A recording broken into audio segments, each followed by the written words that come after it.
How's it going, folks? If you're new to this channel, you might not understand why this is a bit of a special occasion. If you're a returning viewer, you might be wondering, why am I uploading on a Wednesday? The answer to that is that I saw some truly reprehensible shit today, and you know me, I gotta talk about it. So I'm sure we're all aware of the horrific crimes that Israel has been committing in Gaza for the last God knows how long, but especially for the last year and a half since October 7th, 2023. I'm sure we've all seen the videos, they're everywhere at this point. And sadly, I am here today to talk to you about one of those things. I saw a video recently of a small group of IDF soldiers blowing up a house in Gaza for a gender reveal party, which it just doesn't sit right with me, you know what I mean? It doesn't sit right with me. The fact that this was once somebody's house, the fact that somebody grew up eating around the dinner table here, grew up playing in the backyard, grew up running around with their friends in this house, and then, 10 years later it's abandoned and a group of fuckheads are blowing it up for a gender reveal party. I mean, it's just patently ridiculous. It's ridiculous. And it just goes to show the dehumanization of Palestinians within the IDF and within Israel as a whole. I mean, if you go into Israel and you interview just random people on the street, you'll see that most of these people have no regard for the lives of Palestinians. They don't view them as human.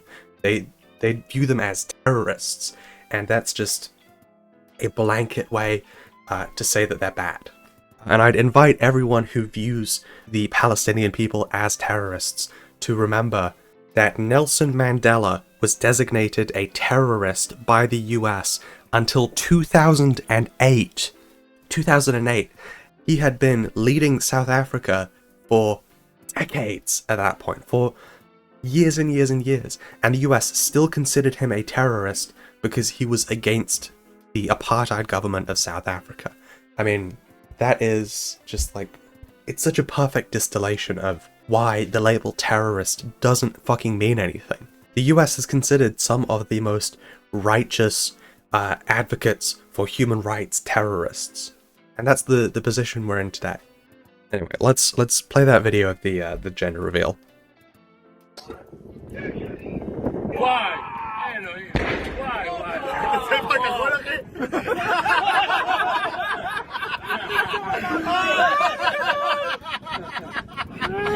It's a boy.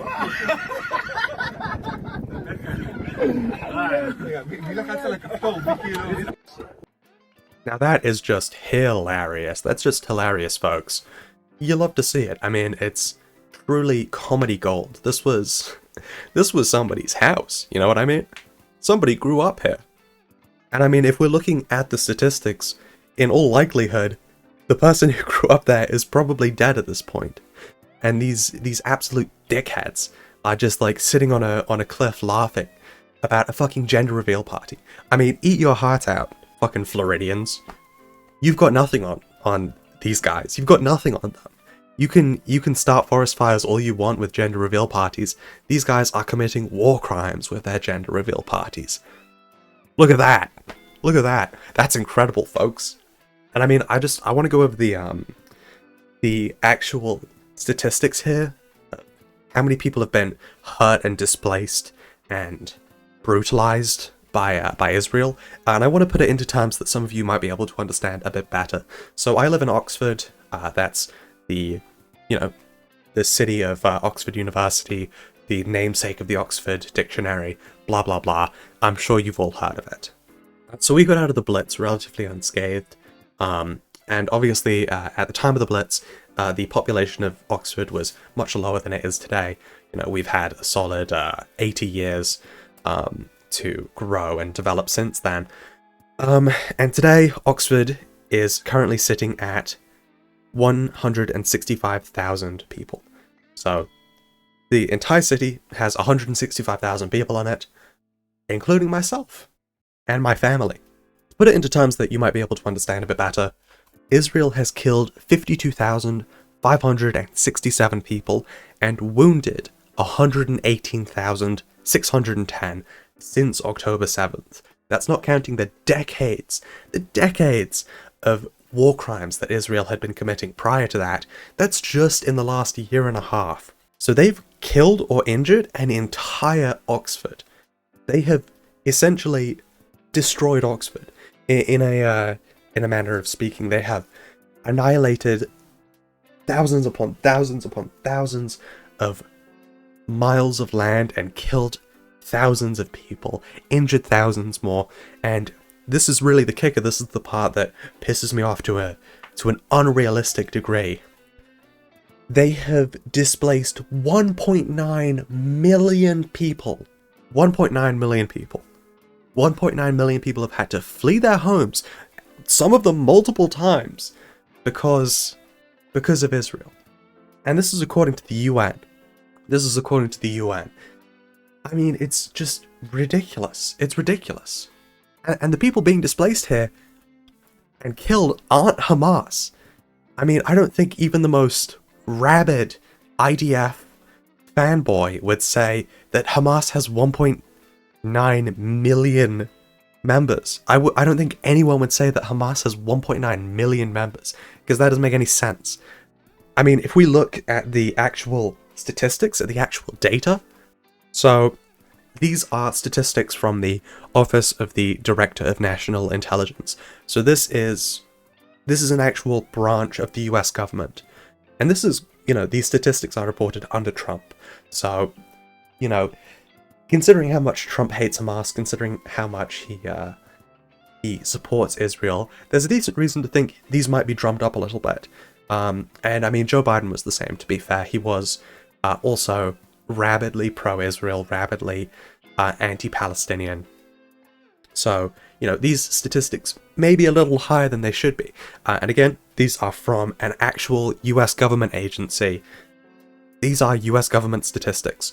So you can see it here. This is the counterterrorism guide from the Office of National Intelligence, dni.gov, terroristgroups.html.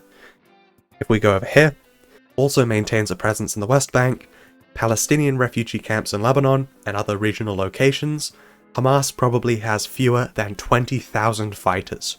Fewer than 20,000! Fewer than 20,000! The people that Israel has killed in the last year and a half, I mean, that's nearly 3 times the number of fighters that Hamas probably has. The number of people that Israel has displaced is 50 times higher than the number of fighters Hamas has.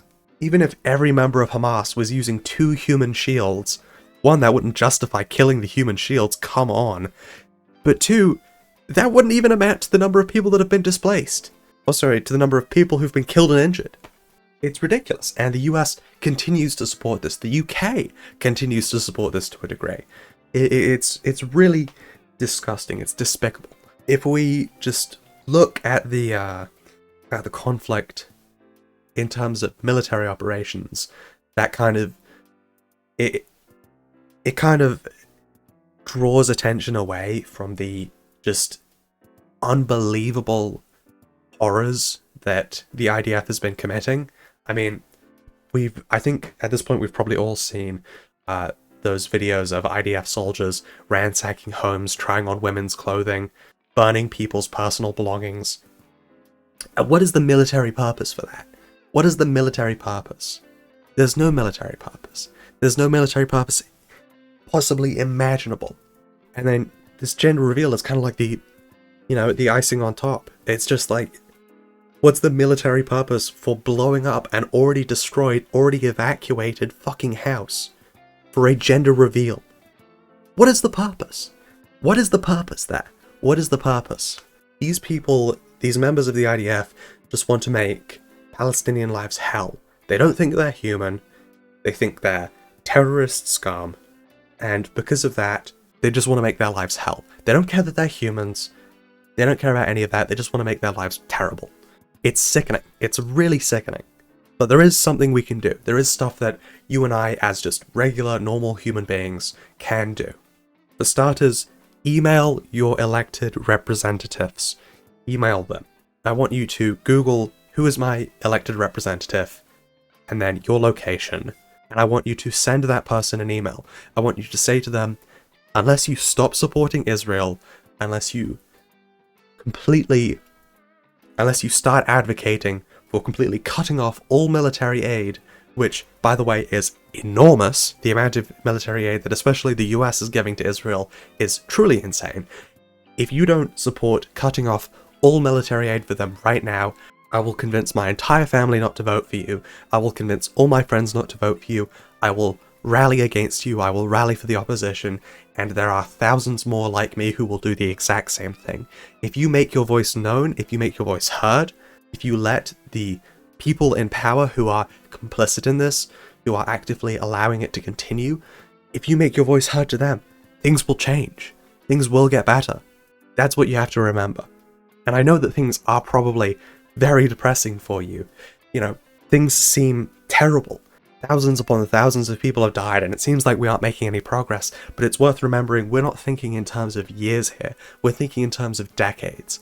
Israel has been committing war crimes like this for decades upon decades upon decades, and if you look at it in terms of that sort of timeline, we have made monumental progress in the last year and a half. Remember that. And it's all happened because of people like you and I, who continue to talk about this, who continue to be annoying, who won't shut up about it. It's because of us. And we need to keep doing that, we need to keep on it. And that's that. I got a little heated this video, but you guys are great. I hope that this hasn't ruined your day too much. I hope that you have a good day, and I'll see you in the next one. I'll see you later this week, hopefully. Peace.